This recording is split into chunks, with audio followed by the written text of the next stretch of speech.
Laisse couler l'eau, ma chérie. Les péchés s'effacent avec. Vous avez quel âge? 14. Keep on moving, keep on moving.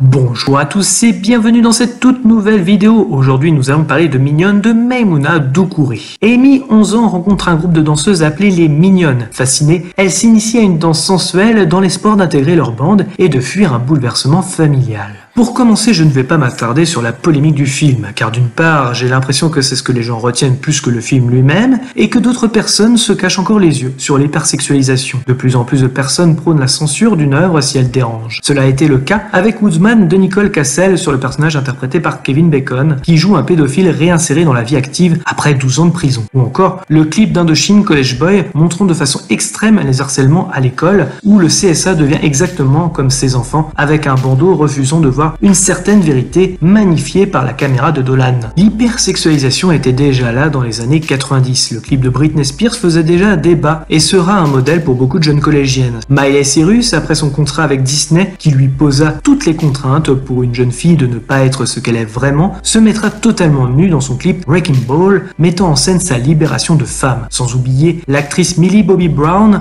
pas encore majeure mais faisant la une de plusieurs magazines, qui relança le débat sur l'hypersexualisation. Tous les clips musicaux ressemblant presque au code pornographique, les réseaux sociaux avec ce diktat sur l'apparence, les jeunes filles y sont confrontées chaque jour et forcément, leurs modèles féminins ont changé. Mignonne, tout comme chaque œuvre, ne doit pas être censurée. Montrer ne veut pas dire cautionner. Par l'intermédiaire de l'art, on peut parler plus que les mots. Choquer peut parfois faire cet électrochoc intéressant chez le spectateur, nourrissant des débats constructifs et être un apprentissage sur une idée ou un sujet. Irréversible ne fait pas l'apologie du viol par exemple. Il le montre de façon gênante, réaliste, violente pour heurter les consciences. Une œuvre doit d'abord être analysée, disséquée, discutée et pourquoi pas être débattue. Little Miss Sunshine l'avait abordée avec humour en étant admirable. Mignonne va plus loin et c'est bien, voire même très bien. Bon, ça c'est pour mon avis. Maintenant, on va aller plus loin avec une analyse de scène. À partir du moment de cette vidéo, je vais spoiler. Je vous invite donc à regarder Mignonne et revenir pour finir cette vidéo. On n'hésite pas sur les commentaires, ils sont là pour ça. Son sujet est l'hypersexualisation. Pas évident à aborder comme on vient de le voir. La réalisatrice mettra en scène les images au point de vue de l'enfant. C'est très intéressant d'aborder de cette manière car son interprétation, ce qu'elle voit, ce qu'elle entreprend, dénonce aussi l'hypocrisie des adultes. Les enfants imitent, ils nous imitent toujours. Le regard d'Amy change et évolue au cours du film. L'interprète, Fatia Youssouf, est déjà une grande actrice et arrive à nous faire ressentir à la fois son innocence et son passage à l'adolescence, voire même la future adulte qu'elle sera. La réalisatrice Maimouna transposera cela plusieurs fois dans le film, mais au début, c'est par l'intermédiaire d'un collier. Amy regardera cela avec son petit frère, ou quand on est enfant, on s'émerveille sur les couleurs des petites choses, ce même collier qu'elle décidera de donner à son petit frère, preuve d'une émancipation certaine. Un plan assez fort, celui où Amy est sous le lit de sa maman. Cette scène montre la maîtrise de la réalisatrice dont c'est le premier long métrage couronné au festival de Sundance pour sa réalisation. On filme uniquement les pieds, il caractérise l'état de la maman, stressée et en pleurs devant sa situation. C'est très important car les tracas des parents déteignent sur nos enfants. Et même si vous pensez être seul, vos enfants ressentent vos émotions. Le film montre aussi le harcèlement à l'école, pas pour rien que je parlais de College Boy en début de vidéo. Et ce qui est très intelligent, de mon point de vue, c'est que le harcèlement ne sont pas faits que par des hommes, mais aussi par des filles. À l'heure où la guerre des sexes prolifère sur internet, il est important de rappeler que le harcèlement de rue n'a pas non plus de sexe et est bien orchestré aussi par des femmes. Bien évidemment, on montre aussi le harcèlement des hommes. Amy découvre les réseaux sociaux. Malheureusement très seule, elle stalk Instagram de ses filles qu'elle admire à l'école, celles qu'elle aimerait être. La mise en scène nous montre l'importance des likes pour cette jeune fille, l'illusion d'être virtuellement aimée. On sent que ça lui donne du baume au cœur. Première scène de danse. Amy ne fait pas partie du groupe, c'est elle qui filme. La réalisatrice se voit définitivement en elle, racontant peut-être son vécu. Le plan est flou du côté d'Amy, incertaine, presque effacée par ses amis qui dansent. Autre scène intéressante, la scène de prière. Écart total de génération où Amy regarde un clip au lieu de prier. Comme je disais plus tôt, les idoles ont changé. Dieu semble ne plus être au premier plan comme cela a pu être la génération d'avant. La scène de purification en total décalage avec l'époque, jusqu'à faire disparaître les adultes du cadre comme si on était dans sa tête où la danse devenait un refuge évident. Une critique assez directe des changements des mœurs et de l'obsolescence de la religion.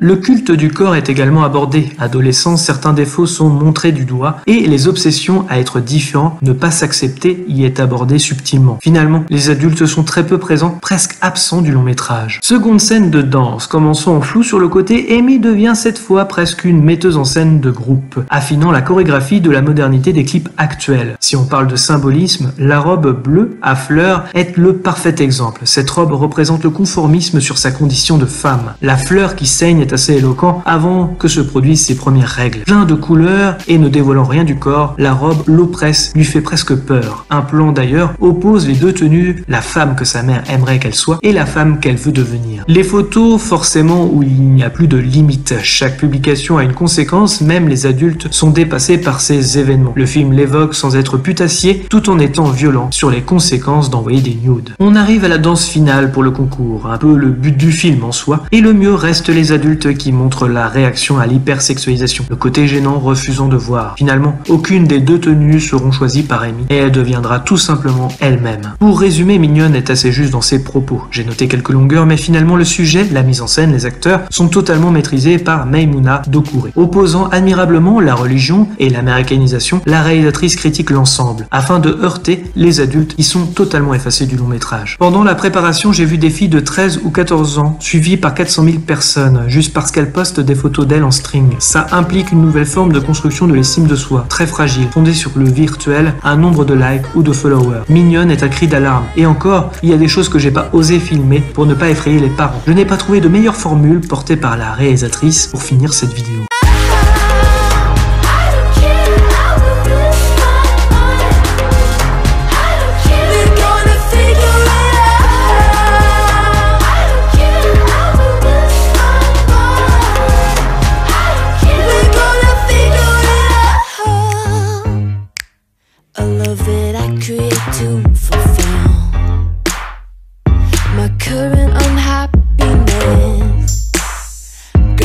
Satisfaction with everything that holds me down.